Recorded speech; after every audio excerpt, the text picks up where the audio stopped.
Welcome to Telugu current affairs. ఈ రోజు మనం 16 అక్టోబర్ 2020 కి సంబంధించిన ఈనాడు ఎడిటోరియల్ అనాలిసిస్ చూస్తున్నాం. ప్రపంచ ఆహార కార్యక్రమ సంస్థకి 2020 నోబెల్ శాంతి బహుమతి మరియు భారతదేశంలో ఆహార భద్రతా చట్టం యొక్క అమలు స్థితి అనే రెండు అంశాలని లింకప్ చేసుకుంటూ ప్రజెంట్ చేసే ప్రయత్నం చేస్తాను. సో ప్రధానంగా చూస్తే అక్టోబర్ 16వ తేదీని ప్రపంచ ఆహార దినోత్సవంగా జరుపుతారు, గుర్తుపెట్టుకోవాలి. సో ఈ అక్టోబర్ 16వ తేదీని ప్రపంచ ఆహార దినోత్సవంగా ఎందుకు జరుపుతారు అని అంటే, ఈ యొక్క ప్రపంచ ఆహార కార్యక్రమ సంస్థ అనేది 1961 సంవత్సరం అక్టోబర్ 16వ తేదీన ఆవిర్భవించింది. సో ప్రధానంగా ఐక్యరాజ్య సమితి యొక్క యునైటెడ్ నేషన్స్ జనరల్ అసెంబ్లీ అంటే ఐక్యరాజ్య సమితి సర్వ ప్రతినిధి సభ మరియు ఫుడ్ అండ్ అగ్రికల్చర్ ఆర్గనైజేషన్ రెండు సంయుక్తంగా ప్రపంచ ఆహార కార్యక్రమ సంస్థని 1961 లో అక్టోబర్ 16వ తేదీన సంయుక్తంగా స్టార్ట్ చేశాయి. సో ప్రధానంగా దీని యొక్క లక్ష్యం ఏంటి? ఈ యొక్క ప్రపంచ ఆహార కార్యక్రమ సంస్థ యొక్క లక్ష్యం ఏంటి అంటే, ప్రపంచం నుంచి ఆకలిని పారద్రోలాలి మరియు సంఘర్షణ పీడిత ప్రాంతాల్లో శాంతి స్థాపనకు కృషి చేయాలి అనే రెండు ప్రధాన లక్ష్యాలతో ఈ యొక్క ప్రపంచ ఆహార కార్యక్రమ సంస్థ అనేది స్టార్ట్ అయింది. మరి ఈ రోజు ఆకలిని ప్రపంచం నుంచి పారద్రోలిందా 1961 నుంచి ప్రయత్నం చేస్తోంది అనే విషయం గురించి మనం తెలుసుకుందాం. అదేవిధంగా 2013 సంవత్సరంలో భారతదేశంలో ఈ యొక్క ఆహార భద్రతా చట్టం అని తీసుకొచ్చారు. సో ఈ ఆహార భద్రతా చట్టం తీసుకొచ్చిన తర్వాత భారతదేశంలో ఆకలి పరిస్థితి ఏ విధంగా ఉంది అనే విషయం గురించి కూడా మనం డిస్కస్ చేద్దాం ఈ రోజు. సో ప్రధానంగా చూస్తే ఈ రోజు ఈ యొక్క ప్రపంచంలోనే అతిపెద్ద మానవ సేవా సంస్థగా గుర్తింపు పొందిన ప్రపంచ ఆహార కార్యక్రమ సంస్థకి 2020 సంవత్సరానికి గాను నోబెల్ శాంతి బహుమతి అనేది వరించింది. సో ప్రధానంగా ఏంటంటే లక్ష్యాలు ఏవైతే ఉన్నాయో, ప్రపంచ వ్యాప్తంగా ఆకలిని పారద్రోలడం, సంఘర్షణ పీడిత ప్రాంతాల్లో శాంతి స్థాపనకు కృషి చేయడం. సో ఈ రెండు ప్రధాన లక్ష్యాలను చూస్తే నోబెల్ శాంతి కమిటీ అనేది ఈ యొక్క సంస్థని ఎంపిక చేసింది నోబెల్ శాంతి బహుమతికి అని చెప్పేసి అంటారు. అంతేకాకుండా నోబెల్ శాంతి బహుమతి ఇచ్చిన ఇంకొక పిలుపు ఏంటంటే, నోబెల్ కమిటీ వాళ్ళు ఇచ్చిన పిలుపు ఏంటంటే, WFP ప్రపంచ ఆహార కార్యక్రమ సంస్థ ఏదైతే ఉందో అది తన లక్ష్యాన్ని నెరవేర్చడానికి వీలుగా ప్రపంచ దేశాలన్నీ కూడా నిధులు సమకూర్చాలి అని చెప్పేసి నోబెల్ కమిటీ చెప్పిన పరిస్థితి. సో ఈ నోబెల్ కమిటీ నోబెల్ శాంతి బహుమతిని ఇచ్చినందుకు 11 లక్షల డాలర్లు అనేది ఈ యొక్క సంస్థకి ఇవ్వడం జరుగుతుంది. దానితో పాటుగా ఈ యొక్క సంస్థకి ప్రపంచ వ్యాప్తంగా దేశాలన్నీ కూడా ఈ యొక్క సంస్థకి నిధులు సమకూర్చాలి, అప్పుడు మాత్రమే సంస్థ తన యొక్క లక్ష్యాలను నెరవేర్చగలదు అని చెప్పేసి నోబెల్ శాంతి కమిటీ పిలుపునిచ్చింది. అదేవిధంగా ఈ యొక్క WFPకి సంబంధించి ప్రపంచ ఆహార కార్యక్రమ సంస్థకి సంబంధించి కొన్ని స్టాటిస్టిక్స్ మనం చూస్తే, ఒక 2019 సంవత్సరంలోనే ఈ సంస్థ దాదాపుగా 88 దేశాల్లో 42 లక్షల టన్నుల ఆహార పదార్థాలు పంపిణీ చేసి దాదాపు 9.7 కోట్ల మంది యొక్క ఆకలి బాధను తీర్చింది అని చెప్తారు. అదేవిధంగా ఈ రోజు కరోనా వైరస్ కారణంగా మన సుస్థిరాభివృద్ధి లక్ష్యాల్లో ఒక అంశం ఏంటంటే 2030 కల్లా ప్రపంచంలో ఆకలి బాధ లేని ప్రపంచాన్ని సృష్టించాలి అని. సో ఈ క్రమంలో సుస్థిరాభివృద్ధి లక్ష్యాల్లో ఒక లక్ష్యమైన ఈ లక్ష్యం చేరుకోవడం కరోనా వైరస్ కారణంగా ఈ సాధ్యమయ్యే పరిస్థితి కనపడట్లేదు అంటున్నారు నిపుణులు. ఆ క్రమంలోనే ఈ యొక్క ప్రపంచ ఆహార కార్యక్రమ సంస్థకు మరింత ప్రోత్సాహం ఇవ్వాలి, మరింత పెద్ద మొత్తంలో నిధులు సమకూర్చాలి, అది తన యొక్క లక్ష్యాలని వేగవంతంగా చేరుకునేలా ప్రయత్నం జరిగేటట్టు అన్ని దేశాలు సహకరించాలి అని చెప్పేసి ఈ రోజు నోబెల్ శాంతి కమిటీ పిలుపునిచ్చింది. అదేవిధంగా 2000 సంవత్సరంలో ప్రపంచ వ్యాప్తంగా ఆకలి బాధ సూచి గురించి చూస్తే 28.2 పాయింట్లు ప్రతి 100కి. సో ఈ రోజు ఆ యొక్క పాయింట్లు 18 పాయింట్లకు తగ్గింది, దాదాపుగా 18.2 పాయింట్ల వరకు తగ్గింది. అయితే ఈ రోజు ఇంత పెద్ద మొత్తంలో తగ్గుదల నమోదైనప్పటికీ ఈ రోజుకి ప్రపంచంలో దాదాపుగా 69 కోట్ల మంది ఆకలితో అలమటిస్తున్నారు అని చెప్పేసి అంటున్నారు. అదేవిధంగా ప్రపంచ వ్యాప్తంగా 14.4 కోట్ల మందిలో చిన్న పిల్లల్లో ఎదుగుదల లోపించింది పౌష్టికాహార లోప సమస్య కారణంగా అని చెప్తున్నారు. సో పెద్ద మొత్తంలో ప్రపంచ వ్యాప్తంగా ఇప్పటికీ ఇంకా ఆకలి సమస్య అనేది పెద్ద మొత్తంలో ఉంది అని చెప్తున్నారు. అదేవిధంగా భారతదేశానికి సంబంధించి చూస్తే యునిసెఫ్ వాళ్ళ అధ్యయనం ప్రకారంగా భారతదేశంలో ఈ యొక్క గత 6 నెలల్లో ప్రపంచ వ్యాప్తంగా చనిపోవడానికి ఆస్కారం ఉన్న 5 సంవత్సరాల లోపు పిల్లల సంఖ్య ఏంటంటే 12 లక్షలు. సో ఈ 12 లక్షల్లో భారతదేశంలో చనిపోవడానికి ఆస్కారం ఉన్న పిల్లల సంఖ్య అంటే 3 లక్షలు. అంటే ప్రపంచ వ్యాప్తంగా ఆస్కారం ఉన్న 12 లక్షల్లో 3 లక్షలు కేవలం భారతదేశంలోనే ఉన్నారు. అంటే భారతదేశంలో సమస్య తీవ్రత ఎంత పెద్దగా ఉందో మనం అర్థం చేసుకోవచ్చు అని ఇక్కడ మనం అర్థం చేసుకోవాలి. అదేవిధంగా భౌగోళిక ఆకలి సూచి ప్రకారంగా 117 దేశాలకు ఈ సూచి తయారు చేస్తే 2020 సంవత్సరానికి గాను భారతదేశం దాని ర్యాంక్ ఎంత అంటే 102వ స్థానంలో ఉంది. అంటే భారతదేశం ఈ యొక్క దేశంలో ప్రజల్లో ఆకలి సమస్య అనేది పెద్ద మొత్తంలో ఉంది అని చెప్పడానికి ఈ రెండు అంశాలు మనకి ఇక్కడ ఉదాహరణలో చెప్పాలి. అదేవిధంగా 2017 భారతదేశ జాతీయ సర్వే ప్రకారంగా చూస్తే భారతదేశంలో ప్రతిరోజు 19 కోట్ల మందికి పైగా ఆకలితో నిద్రపోతున్నారు అని చెప్పేసి అంటున్నారు. అదేవిధంగా ప్రతి సంవత్సరం 4500 మంది 5 సంవత్సరాల లోపు పిల్లలు పౌష్టికాహార లోప సమస్యలతో ఇతరత్ర సమస్యలతో మరణిస్తున్నారు అని చెప్పేసి అంటున్నారు. సో ఇతరత్ర సమస్యలు ఏంటంటే ఆకలి చావులు అని చెప్పేసి. సో ఈ విధంగా ఇంత పెద్ద మొత్తంలో సమస్యలు అనేవి భారతదేశంలో ఉన్నాయి అని చెప్పడానికి ఇవన్నీ స్టాటిస్టిక్స్. అదేవిధంగా గ్లోబల్ న్యూట్రిషన్ రిపోర్ట్ 2020. సో దీని ప్రకారంగా చూస్తే ప్రపంచవ్యాప్తంగా ఈ రిపోర్ట్ అనేది వస్తుంది. సో ఆ రిపోర్ట్ చెప్పిన అంశం ఏంటంటే 2025 సంవత్సరం నాటికి పోషకాహార సమస్యలని పోషకాహార లక్ష్యాలు ఏవైతే ఉన్నాయో వాటిని నెరవేర్చలేని దేశాల జాబితాలో భారతదేశం ఉంది అని చెప్పేసి. సో ఈ క్రమంలో భారతదేశం పెద్ద మొత్తంలో ముందడుగులు వేయాల్సిన అవసరం ఉంది. పౌష్టికాహార లోప సమస్య, ఆకలి చావులు ఇవన్నీ తగ్గించాలంటే పెద్ద మొత్తంలో ప్రభుత్వం నిర్ణయాలు తీసుకోవాలి అని చెప్పేసి అంటున్నారు. సో మన భారతదేశంలో 2013 సంవత్సరంలో ఈ యొక్క ఆహార భద్రతా చట్టం అని తీసుకొచ్చారు. సో ఈ ఆహార భద్రతా చట్టం ఎంతవరకు సక్సెస్ అయింది, భారతదేశంలో ఆకలిని ఏమైనా తగ్గించగలిగిందా అనే విషయాల గురించి మనం ఇప్పుడు కొన్ని స్టాటిస్టిక్స్ చూసే ప్రయత్నం చేద్దాం.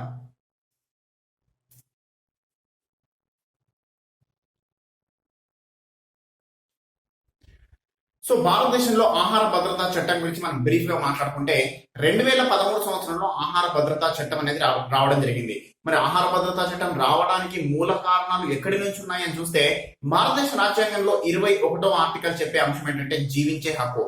అయితే జీవించే హక్కులో అంతర్భాగంగా ఆహారం పొందే హక్కు కూడా ఉంటుంది అని చెప్పేసి సుప్రీంకోర్టు వివిధ సందర్భాల్లో వ్యాఖ్యానించింది.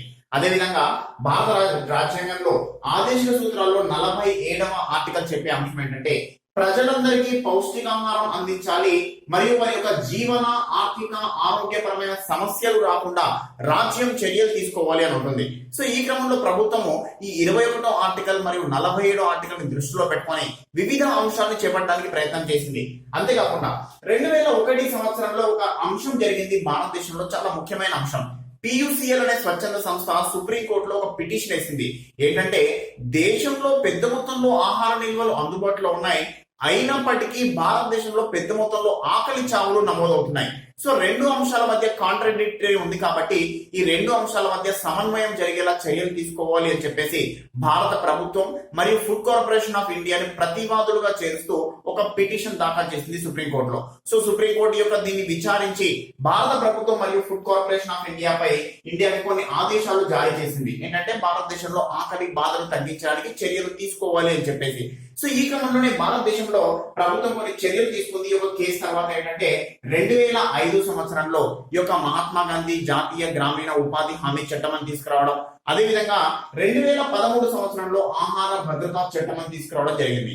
సో ఈ ఆహార భద్రతా చట్టంలో ఉన్న ముఖ్యమైన అంశాల గురించి మనం ఒక్కసారి చూస్తే 4 ప్రధాన అంశాలు కనపడతాయి. సో ఏంటంటే ప్రజా పంపిణీ వ్యవస్థ ద్వారా ఆహార ధాన్యాలను ప్రజలకి పంపిణీ చేయాలి, చాలా తక్కువ ధరకి అందించాలి. రెండవ అంశం ఏంటంటే 6 నుంచి 14 సంవత్సరాల మధ్య వయసు ఉన్న వారికి మధ్యాహ్న భోజన పథకం ద్వారా పౌష్టికాహార లోప సమస్యను అధిగమించడానికి ప్రయత్నం చేయాలి.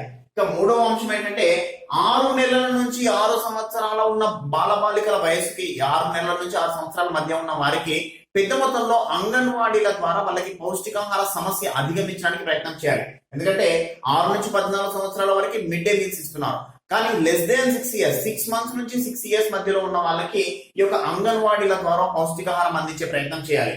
అదేవిధంగా గర్భవతి మీన్స్ ఒక మహిళ గర్భవతిగా ఉన్నప్పటి నుంచి బిడ్డ పుట్టిన 6 నెలల వరకు ఆ మహిళకి మరియు బేబీకి ఇద్దరికి అవసరమైన పౌష్టికాహార లోప సమస్యలు తలెత్తకుండా మళ్ళీ అంగన్వాడీల ద్వారా పెద్ద మొత్తంలో చర్యలు చేపట్టాలి. సో ఈ విధంగా బిడ్డ పుట్టిన 6 నెలల వరకు అయితే ఈ యొక్క మాతా శిశు సంరక్షణ కింద, 6 నెలల నుంచి 6 సంవత్సరాల వరకు అయితే అంగన్వాడీ కార్యకర్తల ద్వారా, 6 సంవత్సరాల నుంచి 14 సంవత్సరాల వరకు అయితే ఈ యొక్క పాఠశాలలో మిడ్ డే మీల్స్ ద్వారా మరియు ప్రజా పంపిణీ వ్యవస్థ ద్వారా దేశంలో less than below poverty line ఉన్న వాళ్ళందరికీ కూడా ఆహార ధాన్యాలు పంపిణీ చేయాలి. సో ఈ విధంగా 4 ప్రధాన అంశాలను చేరుస్తూ ఆహార భద్రతా చట్టాన్ని తీసుకొచ్చారు. కానీ ఈ రోజు ఆహార భద్రతా చట్టం కనుక సరైన విధంగా అమలై ఉంటే భారతదేశంలో ఇందాక మనం చూసినట్టుగా స్టాటిస్టిక్స్ లో చూసినట్టుగా ఆకలి చావులు అనేవి ఉండేవి కాదు, ఆకలితో ప్రజలు అలమటించేవారు లేరు అని చెప్పేసి చెప్పుకునే వాళ్ళం. ఈ రోజు ఇందాక మనం చూసినట్టుగా స్టాటిస్టిక్స్ లో ప్రతిరోజు 19 కోట్ల పైచిలకు మంది ఆకలితో నిద్రపోతున్నారు అని చెప్తున్నారు. సో కరోనా కారణంగా ఈ సంఖ్య ఎన్నో రెట్లు పెరిగి ఉండవచ్చు అని కూడా నిపుణులు అంటున్నారు. సో అలాంటి పరిస్థితుల్లో మరి ఆహార భద్రతా చట్టం ఎక్కడ ఫెయిల్ అయింది అని చెప్పేసి విషయాల గురించి మనం ఒక్కసారి గమనిస్తే ప్రధానంగా మొదటి అంశాన్ని తీసుకుంటే అంటే ప్రజా పంపిణీ వ్యవస్థ ద్వారా ఈ యొక్క సరుకులు పంపిణీ చేయాలి అనేసి. సో ప్రజా పంపిణీ వ్యవస్థ ద్వారా సరుకులు పంపిణీ చేయాలంటే ప్రధానమైన అంశం ఏంటంటే లబ్ధిదారుల ఎంపిక అనేది సరైన విధంగా జరగాలి. సో కానీ కొన్ని గిరిజన ప్రాంతాల్లో, కొండ ప్రాంతాల్లో ఇక్కడ లబ్ధిదారుల ఎంపికనే జరగలేదు. అదే విధంగా ఈ యొక్క దీంట్లో పెద్ద మొత్తంలో ఈ యొక్క సమస్య ఏంటంటే ధాన్యం కొనుగోలుకి సంబంధించి మరియు కొనుగోలు చేసిన ధాన్యం నిల్వకి సంబంధించి సమస్య అనేది ఉంది ప్రభుత్వానికి. ఎందుకంటే అందుబాటులో గోడౌన్లు అనేవి లేకపోవడం, కొన్ని ఈ యొక్క గోడౌన్లు ఉన్నప్పటికీ అక్కడ సరైన సదుపాయాలు లేకపోవడం, ఈ విధంగా వివిధ సమస్యల వల్ల ఈ యొక్క ధాన్యం కొనుగోలు మరియు నిల్వ అనేది ప్రధాన సమస్యగా మారింది. అదేవిధంగా నాసిరకం ఆహార ధాన్యాలు అనేవి ప్రజా పంపిణీ వ్యవస్థ ద్వారా అందిస్తున్నారు అనే ఉద్దేశంతో ప్రజలెవరు కూడా ప్రజా పంపిణీ వ్యవస్థకి ద్వారా వచ్చే ఆహార పదార్థాలను తీసుకోవడానికి సిద్ధంగా లేకపోవడం అనే విషయం కూడా కొన్ని ప్రాంతాల్లో జరిగింది. సో ఈ క్రమంలోనే మొదటి లక్ష్యం ఈ యొక్క చట్టంలో చెప్పిన మొదటి అంశం ఏదైతే ఉందో ఇది ఫెయిల్యూర్ అయింది అని చెప్తారు. అదేవిధంగా రెండవ అంశం చూస్తే 6 నుంచి 14 సంవత్సరాల వయసు వారికి మిడ్ డే మీల్స్ ద్వారా ఈ యొక్క పౌష్టికాహార లోప సమస్యని అధిగమించడానికి నాణ్యమైన ఆహారం అందించాలి. సో దీనికి సంబంధించి ఇది ఇక్కడ ఫెయిల్ అయింది అంటే నిధుల కొరత. సో ప్రధానంగా కేటాయింపులు అనేది సరైన విధంగా లేకపోవడం. రెండవ అంశం ఏంటంటే పెద్ద మొత్తంలో అవినీతికి ఆస్కారం ఉండడం అనే అంశం. ఇక మూడో అంశం ఏంటంటే ప్రభుత్వ అజమాయిషీ సరైన విధంగా లేకపోవడం. సో ఈ 3 కారణాల వల్ల రెండో అంశంలో కూడా కొంతవరకు ఫెయిల్యూర్ జరిగింది అని చెప్తారు. అదేవిధంగా మూడవ అంశం చూస్తే 6 నెలల నుంచి 6 సంవత్సరాల వరకు ఉన్న బాలబాలికలకి అంగన్వాడీ కార్యకర్తల ద్వారా పౌష్టికాహారం అందించడం. కానీ ఈ రోజు అంగన్వాడీ కార్యకర్తల యొక్క వేతనం అనేది చాలా తక్కువగా ఉండడం, వాళ్ళు కూడా పూర్తి స్థాయిలో దృష్టి పెట్టకపోవడం వల్ల ఈ మూడో అంశంలో కూడా మనం ఫెయిల్యూర్ ని చూస్తున్నాం అంటున్నారు. ఇక నాలుగో అంశం చూస్తే మాతా శిశు సంరక్షణకి సంబంధించి. సో ఈ మాతా శిశు సంరక్షణకి సంబంధించి కూడా నిధుల కేటాయింపు అనేది సరైన విధంగా జరగలేదు. అందువల్ల ఈ రోజు ఆహార భద్రతా చట్టం అనేది పూర్తి స్థాయిలో సక్సెస్ కాలేదు. అందువల్ల ఈ రోజు భారతదేశం ఈ యొక్క ఆకలి సూచీలో అనేది 102వ స్థానంలో ఉండడం, మరియు భారతదేశంలో 19 కోట్ల పైచిలుకు మంది ప్రతిరోజు ఆకలితో నిద్రపోవడం, ప్రతి సంవత్సరం 4500 మంది పౌష్టికాహార లోప సమస్యతో మరణాలు సంభవించడం. సో ఈ విధంగా వివిధ అంశాలని మనం చూస్తున్నాం. సో ఇలాంటి పరిస్థితుల నుంచి బయటపడాలంటే ఏం చేయాలి అనే విషయం గురించి మనం ఇప్పుడు బ్రీఫ్ గా చూసే ప్రయత్నం చేద్దాం.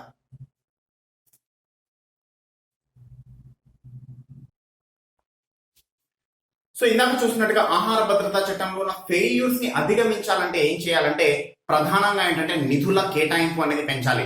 సో ఎప్పుడైతే ఇందాక మనం చూసినట్టుగా 4 పాయింట్స్ లో యొక్క అమలు అనేది సరిగ్గా జరగట్లేదు అనడానికి 4 కూడా ఒక కారణం ఏంటంటే నిధుల లేమి.